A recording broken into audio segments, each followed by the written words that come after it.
matandang bingi. Ay pupunta kami sa Japanese Garden o Hardin ng mga Hapon. Matatagpuan ang Hardin ng mga Hapon dito sa Rizal Park. Kasama ko yung mga kagrupo. Ang Japanese Garden ay regalo mula sa gobyerno ng Japan na paboritong tanawin ng mga tao na matatagpuan sa Rizal Park.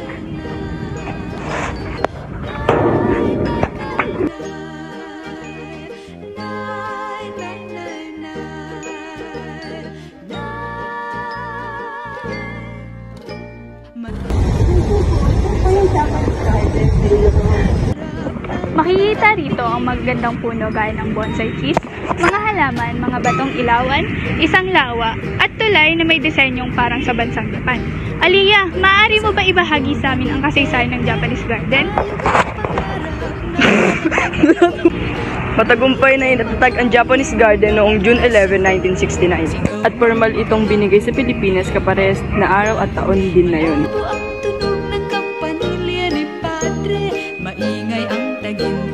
Rosaryo ng babae, nay, nay, nay, nay, nay, nay, nay, nay. Sa kasalukuyan, ang Japanese Garden ay sumisimbolo sa matibay na pagkakaibigan ng bansang Japan at Pilipinas. Matayog ang lipad ng saranggola ni Pepe. Matayog ang... Kita rin dito ang 4-5 kung saan pwede pagmasdan ang makukulay na isda. Pinalilibutan ito ng luntiang halaman at mga tradisyonal na Japanese plants na nagbibigay ng payapa at nakaka-relax na tanawin. Bukod sa likas na ganda ng lugar, may mahalagang parte rin ito sa kasaysayan. Matatagpuan dito ang commemorative marker ng Tres Martinez de Bagong Bayan na makikita niyo sa likuran ko. Ng alon, malabo ang tunog ng kampanilya ni Padre. Maingay ang taginding rosaryo ng babae. Nay, nay, nay, nay.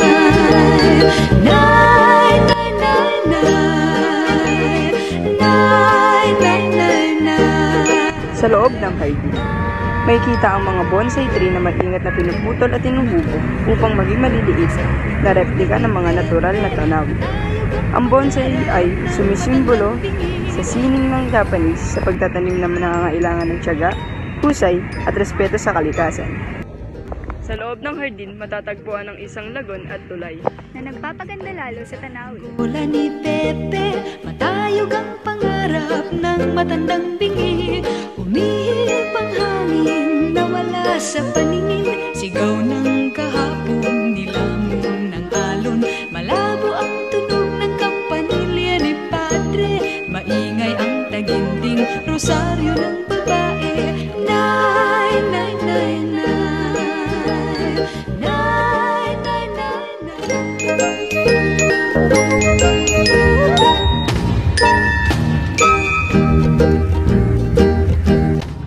Sa Chinese Garden, sasalubungin ka ng paifang. Ito ay traditional Chinese archway. Ang Chinese Garden ay isa sa mga kilalang pasyalan sa Rizal Park, Maynila. Dito mo mararanasan ang kagandahan ng isang tipikal na parke at templo ng China. Sa paningin, sigaw ng kahapon, nilamon ng Kasaysayan ng Chinese Garden. Itinayo ang Chinese Garden noong 1966 hanggang 1967 sa pangulo ni Cadore Valencia, dating pangalawang pangulo ng NPDC. Nay, nay, nay. Nay, nay, nay, nay. Nay, nay, nay, nay. Dito, sa loob ng Chinese Garden, makikita ang buong hardin. Makikita dito ang kakaibang hugis ng bato mula antipolo, puno at halaman at isang artificial na lawa.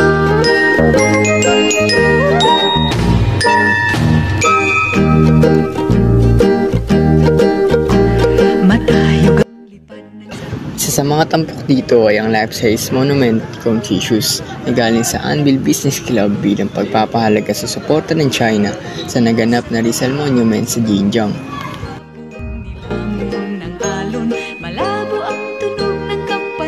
Mayroon ding wisdom book kung saan makikita ang mga salawikain sa wikang Chino na may salin sa Ingles at Pilipino.